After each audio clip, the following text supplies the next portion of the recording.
And joining us for more on tonight's topic is State Representative Greg Steube. He is currently running for the floor of the Senate.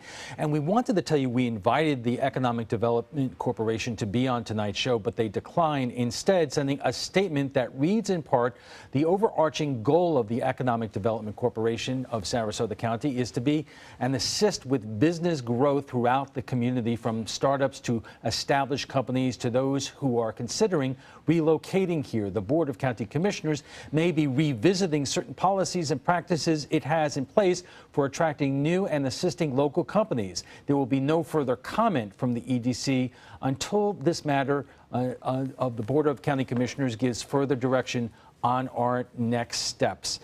So obviously, Representative, there may be a communications problem with the EDC, but let's talk about the bigger picture. There are two schools of thought in terms of economic incentives to the big companies into not only our area, but our state.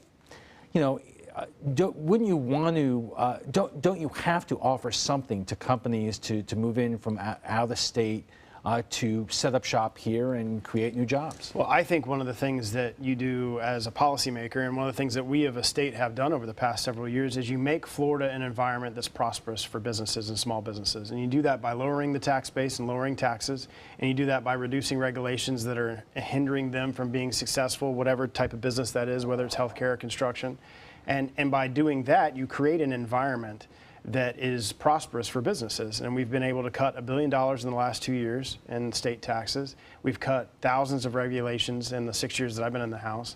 And I think that goes to show the growth that we've had in the state. The other side of that is, should we give money to businesses to come here? Right, and on a larger scale, isn't that what Governor Rick Scott is doing, going around the country and trying to get businesses to move to Florida by offering them certain tax advantages? Yeah, I think the governor's done a great job in his promise when he ran his campaign and got elected to bring jobs to Florida. And one of the things that he wanted last year was the $250 million for the Economic Incentive Fund that they had in the Senate, and the House had $1 billion tax cut. When both budgets went into the conference process, the economic incentive money got lost, and we ended up with $400 million tax cut. But were you for or against that?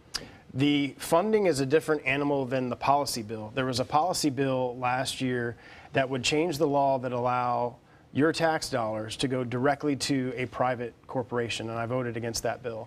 And similar to the situation that we saw here in Sarasota is why I voted against it.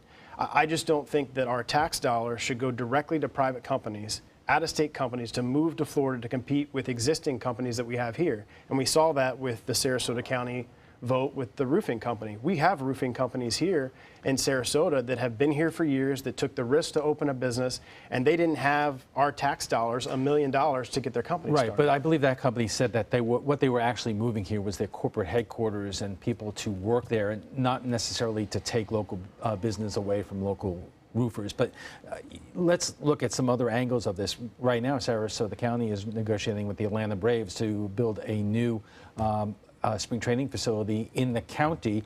That takes money, just like it took to get the Orioles to move here. Are you for or against that? Well, I mean, it depends on how the deal is structured. If you look at a lot of these stadium, are we going to be building a stadium? Are we, what type of incentives are involved? And if it's a tax incentive or we're cutting their taxes, I've always supported cutting taxes.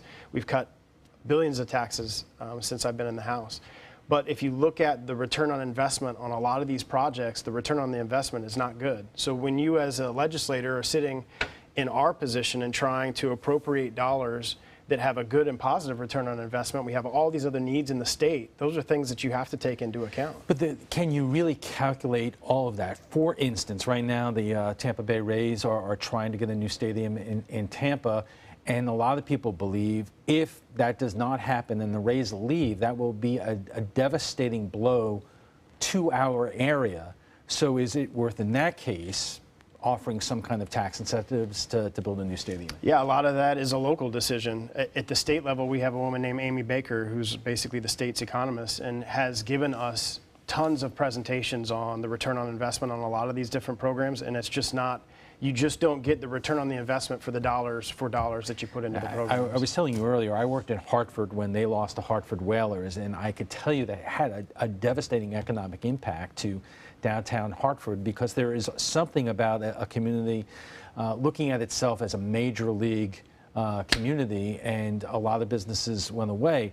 But another example of this kind of thing is the film industry. Nancy Dieter was pushing through tax incentives for filmmakers to make movies here in Florida. And one of the things that she pointed out was, recently there was a film that that takes place in Ybor City, but it was shot in Georgia. Yeah. And couldn't Florida be benefiting from the money that is spent when these companies come in and produce major motion pictures like that? I think there's an opportunity to build a tax climate that is prosperous for those type of businesses to come here and shoot those films. Louisiana does a ton of these type of direct money incentives to film companies, which is why a lot of films are shot in Louisiana, and they're now having problems with their budget because they have all this money going out and not enough coming in, and they're trying to budget for Medicaid and the other things that they have. And I think it was a state legislator there that said, well, why don't we at least have a deal where we get some money on the back end? If these movies are successful, then if we're putting the investment out front, we should get something if the movie's successful. Louisiana has a lot of budgetary problems. Georgia is become almost a little Hollywood, because so much of this business is going to Georgia, and they seem to be doing just fine.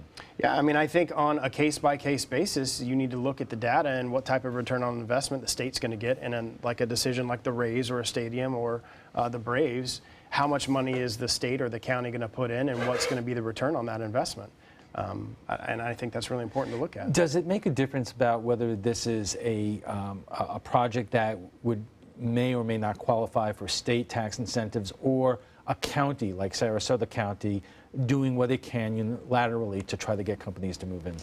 Yeah, again, I'm at the state level, so at the county level, those are things that the commissioners are going to have to decide. This last one with the roofing company, they decided in a 4-1 vote against the incentive for whatever reasons they voted for that. At the state level, we're just basically putting money in a pot that's then appropriated by Enterprise Florida or the governor. Right. So it's a little bit of a different calculus at our level, and we're just deciding whether it's a good investment for the state to do it. Okay, and we'll have to leave it there. Thanks for coming in, Representative. Absolutely. And we'll be back in just a moment.